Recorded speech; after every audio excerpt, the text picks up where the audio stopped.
Buenos días o buenas tardes, depende de a qué horas estés viendo este video. Que el Señor te bendiga.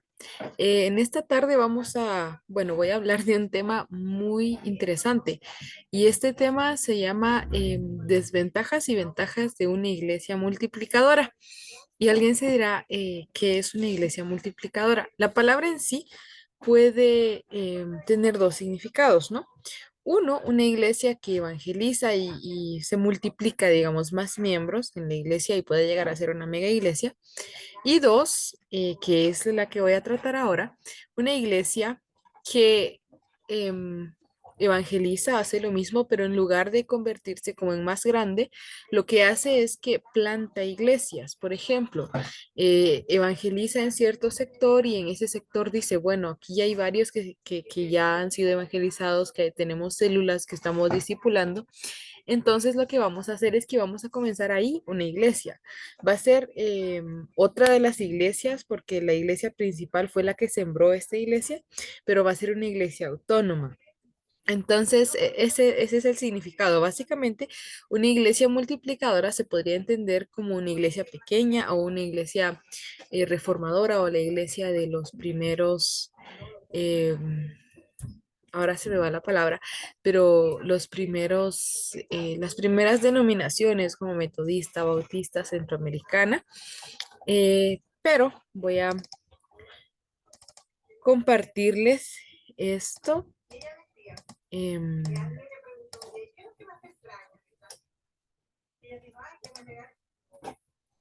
Ay, perdón.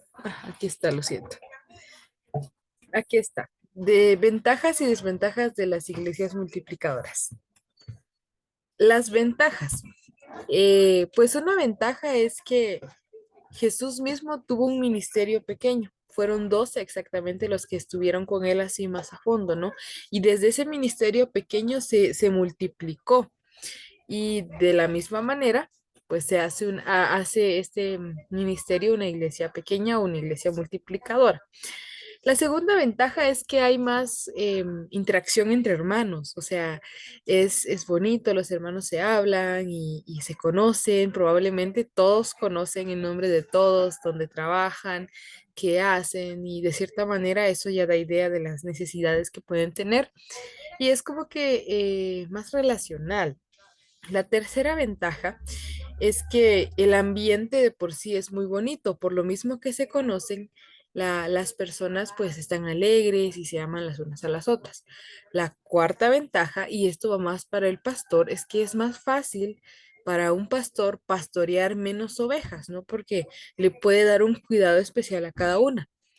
La quinta ventaja o la siguiente ventaja es que normalmente los líderes que están dentro de estas iglesias no buscan hacerse un nombre, porque la mayoría, o no, no la mayoría, mejor dicho, lo que suele suceder es que se llega a ciertas iglesias como para que alguien conozca a la persona y que esta persona sea muy importante, muy influyente, pero en estas iglesias no sucede esto porque son pequeñas y de cierta manera no son tan obvias. La siguiente ventaja es que inclusive los miembros no buscan así como popularidad, como, wow, es que yo voy a tal iglesia, ¿no? Sino que son de cierta manera más humildes en ese sentido. Y la siguiente es que es más fácil hacer un discipulado por la cantidad de personas que hay. Es más fácil, no es sencillo, pero es más fácil. Y la capacitación del liderazgo también se torna más fácil porque son menos líderes y eso hace que ya sea el pastor o el capacitador se pueda enfocar en menos. Y la última ventaja es que los miembros no significan éxito, o sea, no por tener poquitos miembros significa que no va a tener éxito en el sentido de hablar de la palabra de Dios, de mostrar a Jesús y de impactar su comunidad. Ahora vamos a ver em, las desventajas. Las desventajas. Eh, Tristemente, en la mayoría de iglesias, no quiero generalizar al decir todas las iglesias porque estaría mal, hay mucho legalismo, o sea, son iglesias pequeñitas que siempre se han hecho las cosas así y así se van a quedar hasta que Cristo venga, ¿no?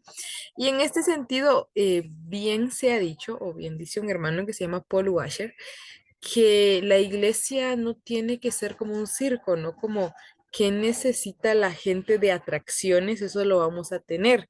Sin embargo, sí tiene que estar conforme a las necesidades de la gente, así como Jesús estuvo en su época. Entonces, esa es la diferencia y muchas veces por no querer, por ejemplo, cambiar un tono o un horario simplemente de un culto porque de cierta forma convendría más a la comunidad y a los hermanos. No, así se ha hecho y así se queda. Es un ejemplo, ¿verdad? Entonces es una desventaja porque en la mayoría de iglesias suele pasar eso.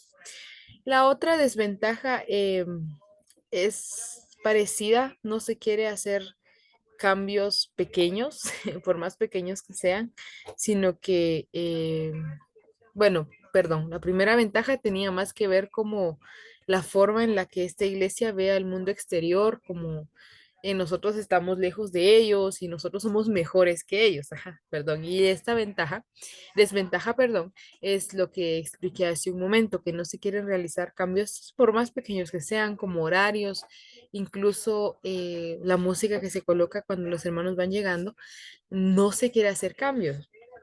Y la tercera desventaja es que muchas veces estas iglesias no son muy cálidas, a pesar de que los hermanos se conocen entre sí, no es aquel aprecio que se tienen el uno al otro, sino que los hermanos a veces son muy fríos. Digo a veces porque, como estoy diciendo, es un poco en general lo que se hizo en esta investigación y no de una iglesia. Alguien podría decir mi iglesia es pequeña o es multiplicadora, pero no es así y eso sería maravilloso. La siguiente es que en cuanto a finanzas, a las iglesias multiplicadoras les cuesta bastante porque por los miembros que no son tantos, entonces las ofrendas no son tantas y, por ejemplo, quieren hacer muchas cosas como ir a evangelizar y, por ejemplo, a cierto sector y necesitan dinero para una refacción, para el orador, para los cantantes y todo, ¿verdad? Y se van a chocar con que hay un problema en cuanto a economía. Y la última desventaja que algunos podrían decir que no es así, pero lo colocamos aquí, es que estas iglesias no influyen tanto a la comunidad como lo hacen las mega iglesias. Porque aunque sí, definitivamente entendemos que una persona puede hacer un cambio radical, es más difícil a que, por ejemplo, 5 que van a una mega iglesia hagan un cambio radical o que hablen de esto, ¿verdad? O que sean de influencia. Em, en general, este es el extracto de una exposición que voy a hacer y pues espero poder subir la exposición completa. Tengo que preguntarles a mis compañeros si puedo hacerlo porque como no voy a exponer yo sola, pero en general hay una pequeña conclusión, digamos. Alguien dirá, ¿por qué me presentó o me presentaste las desventajas y las ventajas? Porque también hay ventajas y desventajas de las mega iglesias, de las iglesias que tienen a mucha gente. Y en este caso es importante resaltar que ha sido un debate que ya por varios años viene siendo en la comunidad evangélica. Y hay varios puntos que se pueden resaltar respecto a eso, ¿verdad? Hay varias conclusiones. Uno, que no depende del tamaño de una iglesia. Lo que Jesús encomendó es ir y hacer discípulos. Y si la iglesia cumple eso, entonces todo está bien. Dos, también no depende de los miembros. La Biblia jamás indica cuántos miembros debe tener una iglesia, así como en el sentido de que, por ejemplo, el apóstol Pablo dijera, no tiene que pasar de 100 miembros o no puede llegar a 1000 miembros, ¿no?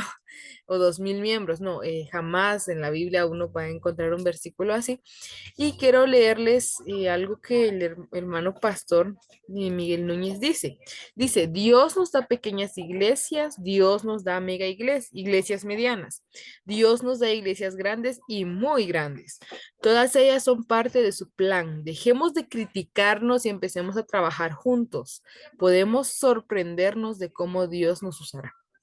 O sea, en lugar de andar viendo, por ejemplo, si yo soy de una mega iglesia y criticando al de la iglesia multiplicadora, o si yo soy de una iglesia multiplicadora y veo a alguien de una iglesia, de una mega iglesia, en lugar de criticarlo y decir lo que hace mal, ¿por qué no unir nuestros esfuerzos, que en sí es cumplir la gran comisión, ¿verdad? La cuarta conclusión es que a veces se pierde más tiempo criticando el sistema de otra iglesia o la forma en la que ellos trabajan, y ese tiempo que se mal invierte podría ser bien invertido para que la obra de Dios creciera y más conocieran el Evangelio. Y la quinta es muy interesante, son tres cosas que una iglesia sí debe de tener sí o sí para que un hijo de Dios pueda crecer, y son muy importantes. La primera es que en la iglesia se debe predicar fielmente la palabra de Dios. La segunda es tener a Cristo como centro. Y la tercera debe tener un alto concepto de la santidad de Dios. Entonces, estas tres desembocan en la sexta, que estas tres ayudan demasiado, son el pilar para que la iglesia tenga una buena adoración, una buena relación también, porque es muy importante, y para la mesa del Señor y en el cuidado de las ovejas. Y como última referencia, quisiera comentar o leer otra cosa que el hermano Miguel Núñez dice. Y él dice, una iglesia bíblica honra lo que Dios honra y como consecuencia sus miembros exhiben el carácter de Cristo. Y en esto último es importante recordar que exhibir el carácter de Cristo es lo que en sí debe hacer cada miembro y debe hacer toda la iglesia. Esto, como vuelvo a repetir, es un pequeño extracto. Espero poder subir al canal toda em, la exposición. Que el Señor les bendiga y nos vemos para la próxima. Muchas gracias por ver el video y espero que haya sido de información y de utilidad para ti.